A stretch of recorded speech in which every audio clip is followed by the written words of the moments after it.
Welcome back to Rich Words Music, where today we're looking at this. It's the Harley Benton DC-60 Junior in Pelham Blue, and this is a guitar that's brand new to the Harley Benton catalogue as of summer 2021. And as soon as I saw this one launched online, I knew I had to get it because it has two things that I love about guitars. Number one, it's blue. I dig a blue guitar. And number two, it's a single pickup instrument. And if you've watched my channel recently, you'll know that I absolutely love and I'm kind of obsessed with single pickup guitars. There is something magical about that lack of a neck pickup. It's all psychological, possibly, probably, but there is also some science behind it. But anyway, it's obvious that the DC-60 Junior is based off of one of the more famous Gibson guitars, namely the SG Junior. We've got a double cutaway here and a single P90 pickup, and it's basically supposed to be a pure rock and roll machine, and the Junior models were originally brought about by Gibson to be guitars for students with slightly less money. This guitar is €199 at time of filming, July 2021, so that's very affordable indeed. So what do you get for your money then?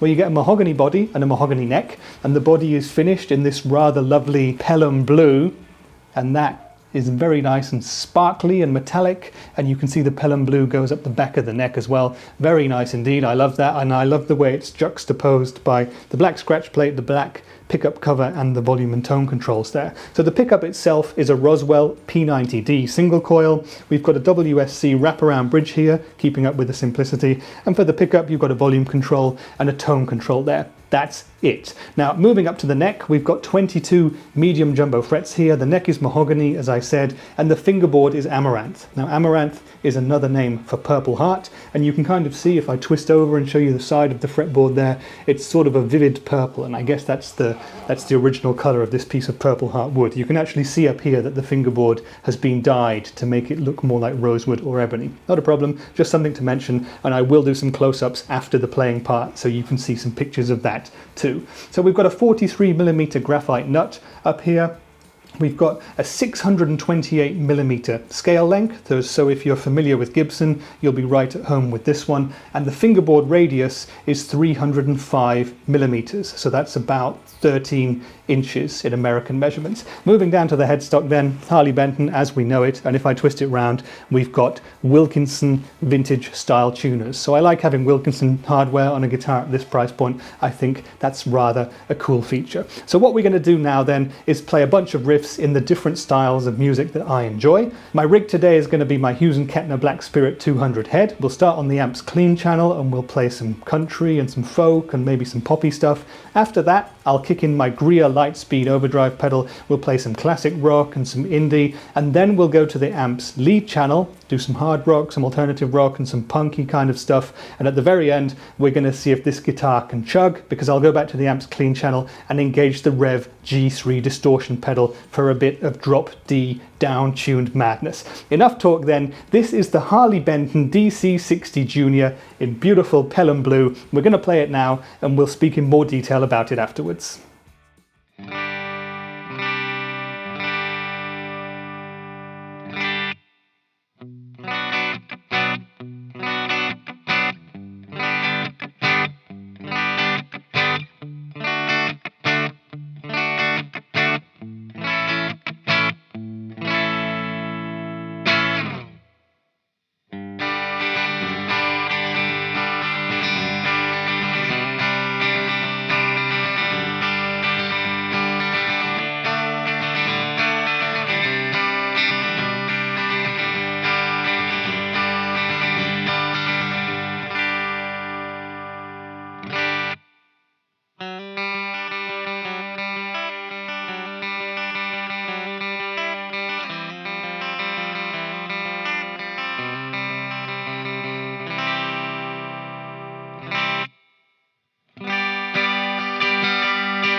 Okay then, so that was the Harley Benton DC-60 Junior in Pelham Blue, and I hope you enjoyed the tones. I certainly had a lot of fun playing this guitar, and this is one where as soon as it arrived I wanted to rip open the box and just get started, just plug it in and rock out, because I really loved the simplicity of it, I loved the colour, and I just knew that if the playability was spot on, if it was set up okay, I would be able to have some serious fun with it. And I was, actually. But let me tell you first my impressions when I got the guitar out of the box. I was first off very surprised at how beautiful the colour is and how well it had been applied for the most part. It's a beautiful shade of Pelham Blue. It's quite light, it's quite subtle in a way. I've got brighter, more vivid guitars in different shades of blue, that's for sure, but this looks really classy, it looks really vintage, and I love the fact that the finish goes all the way up the back of the neck and the back of the headstock too. It really adds to the vibe. Now when I picked the guitar up for the first time as well, I was also really happy to note the weight, because often with more affordable guitars and with mahogany too, you can get boat anchors, you can get guitars that are just too heavy to be fun to play or practical to play standing up. This guitar, I can happily tell you, weighs 3 kilograms dead on. In American weights that's 6 pounds 10, so that's very comfortable indeed, very easy to play sitting down and also standing up. And of course with a guitar like this, with an SG type guitar, one of the key questions is, does it balance on a strap? And right about now you should be seeing footage of me standing up with the guitar on a strap, and you will note that it balances very well indeed. So those first impressions were very good. Once I got my eyes on it a bit closer and looked at it in more detail, I started to notice a couple of little flaws, a couple of little finish things that led me to believe that the guitar was a bit rough and ready. And then I kind of reminded myself that this is 199 euros new, so can you expect custom shop quality or something amazing for that price? Absolutely not. So let's talk about the build quality and the hardware then. And as I said, for 199 euros, this guitar lives up to and probably exceeds all of my expectations for it. It's very good to play straight out of the box. The setup was just fine to get along with for now. It will need a setup in future, but it was absolutely okay by me straight out of the box. Now, the Pelham Blue finish has been beautifully applied across the whole body and the neck, but there are a couple of areas where I've noticed a little imperfection or two. Here on the lower horn, we've got what looks like a bit of a hand-done refinish. I'm assuming the guitar would have been sprayed the first time round, and it looks like maybe they missed a bit or they've just painted over something there. I'll try and get a photo close-up of that so you guys can see that. Just a minor thing, but you do notice it. Paint-wise, up here near the top of the neck on the second fret, there's a tiny kind of half-millimeter sort of splodge or off spray of Pelham Blue paint. Again, not an issue, but you notice it because you're often looking down there. And while I'm looking down at that part of the guitar, I find it kind of cool that the first fret has a fret marker here on the side. I've never seen that on another guitar like this, and the guitar on the Thomann website doesn't have it either, so maybe I've got a unique instrument here which could see its value soar in the years and decades to come.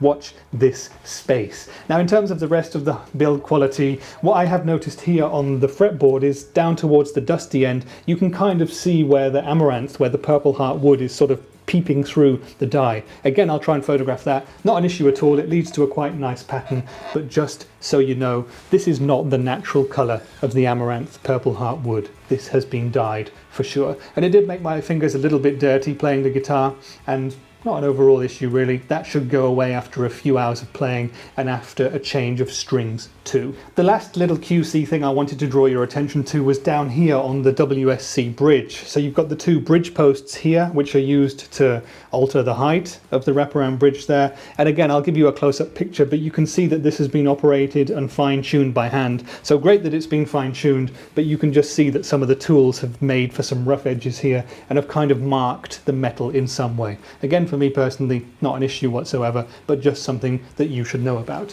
In terms of the rest of the guitar then, the build quality is absolutely fine. The nut has been well cut and well put in place, does its job well. The frets are all nice and smooth and they seem to be well crowned. The intonation is good.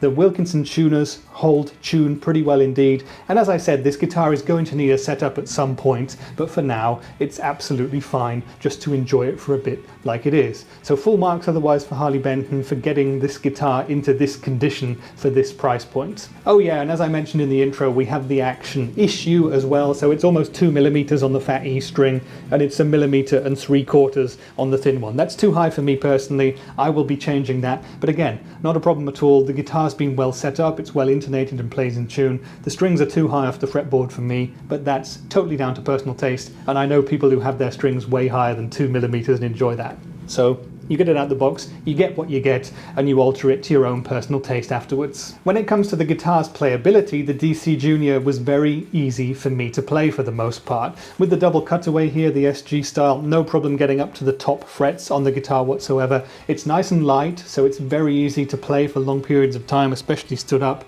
The body has contouring on the back that makes it comfortable to have on you. The neck is a really nice C shape, very comfy to play. It's not super thin, it's not fat at all, it's just a nice, modern, semi-chunky C. Very comfortable indeed. I would say the most difficult thing in terms of playability with this guitar is the fact that you've got a poly finish on the neck, so it's not going to be as slinky, as fast playing as a satin finish neck. If that's a problem for you, maybe consider looking elsewhere. But otherwise, in terms of playability, top notch.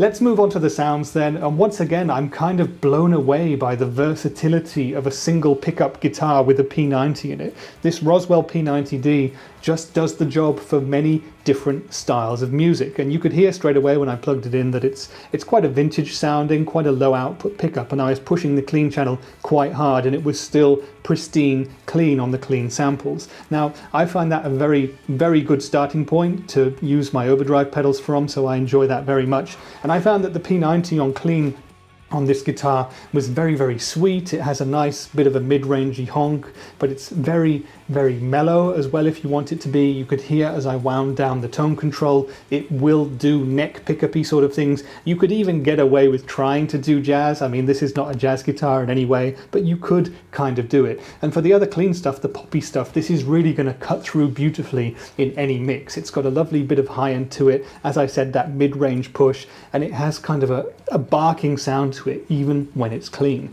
Now when I engaged the Greer Lightspeed for the indie and the classic rock, this thing snarled into life as well. Of course you get the P90 hum, and as we progressed up through the different gain settings, the hum got more and more noticeable, but that's something that you tend to grow to love about P90 pickups. For the indie stuff, for the lower gain bits, I found that this pickup retained an awful lot of clarity. For the indie stuff it sounded perfect. I would have no hesitation in sticking this straight on a record or going out and playing with a band straight away for indie kind of stuff. It just had that rich, barky, pushed output that I really, really enjoy and would stand out beautifully in a band context. Now for the classic rock stuff as well, I dimed the gain a bit on the Greer Lightspeed pedal, and it got fat and juicy and honky and was just so much fun. I had a bunch of riffs that I wanted to go through for this video, and they all sounded great to my ears. So for classic rock stuff, absolutely at home with this guitar and this pickup. Now when we went to the amps lead channel, we were noticing straight away that this pickup was starting to get noisier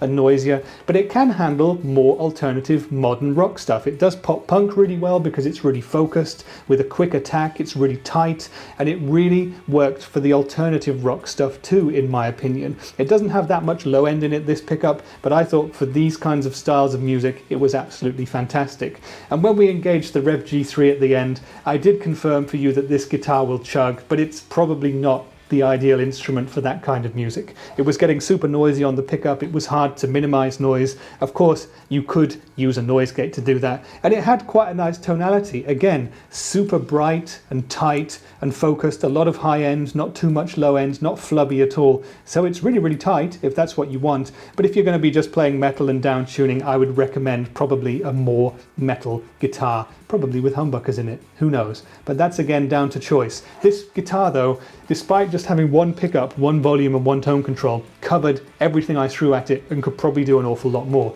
So I loved the sounds of it, and I loved its versatility too. So what's my final conclusion on the DC-60 Junior then, and would I recommend it? Well, I would say that if you're in the market for a new guitar, you've got around 200 or 300 euros to spend, you can't go far wrong with this, especially if you're looking for something with P90 pickups or just one. This guitar was a whole lot of fun for me straight out of the box, and it's not perfect, okay? For 200 euros, you're not going to get perfection. You're going to probably get some little imperfections like I have on this one. But if you can look past that, and I think you'll have to if you want to be satisfied for that kind of budget, then you can be really, really happy with this guitar. It inspired me to pick up and play and rock out straight out of the box. I'm very, very happy with it, and I shall be keeping it. I'm certain of that. So what about the competition out there? What other guitars could you get instead? Well, there's not many SG Junior models out there on the market right now. Epiphone currently doesn't make one, so you'd have to look for an older one if you wanted one of those.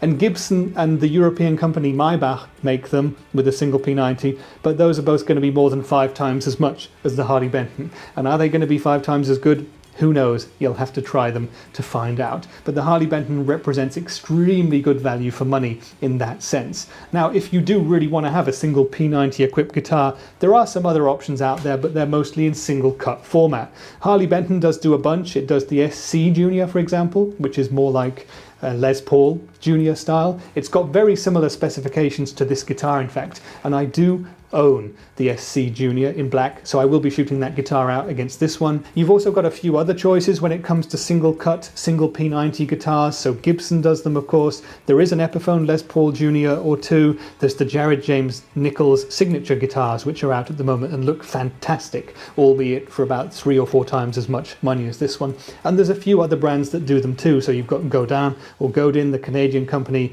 you've got Nags, and you've got Chapman guitars too. Now, possibly the most similar guitar to this out there from Epiphone right now is the SG Classic Worn model. That's a satin finished one. It comes in a beautiful shade of green or red and has 2 P90 pickups, and I actually own the green one, so there's going to be a video coming of me shooting out this one against it too. But overall then, there's not too much competition for this guitar, and as I've said, just to sum it up quickly, if you're not looking for perfection and if you want a really, really fun instrument that you can just plug in and play and do your thing on without worrying about loads of different pickups and loads of different controls, if you just want something that you can rely on, budget in a setup, get this one, get it set up by your local tech, and you can rock out and have fun on it for months and hopefully years to come, as I hope to do as well. That's it for this video then. I hope you've enjoyed this review and demo of the Harley Benton DC-60 Junior. Please leave me any questions or comments if you've got them, and I'll do my best to answer as many of them as I can. Stick around and please subscribe to the Rich Words music channel if you're still here, because there's plenty more videos like this. I've done quite a lot of Harley Benton guitars recently, but plenty of other affordable guitars too. I also do stuff with pedals and amps, and I interview and chat to some cool people from the industry as well. So do stick around for more of that coming up this year and beyond. But that's been it for today's video. I've been Rich for Rich Words Music, and I'll see you in the next one. Bye for now.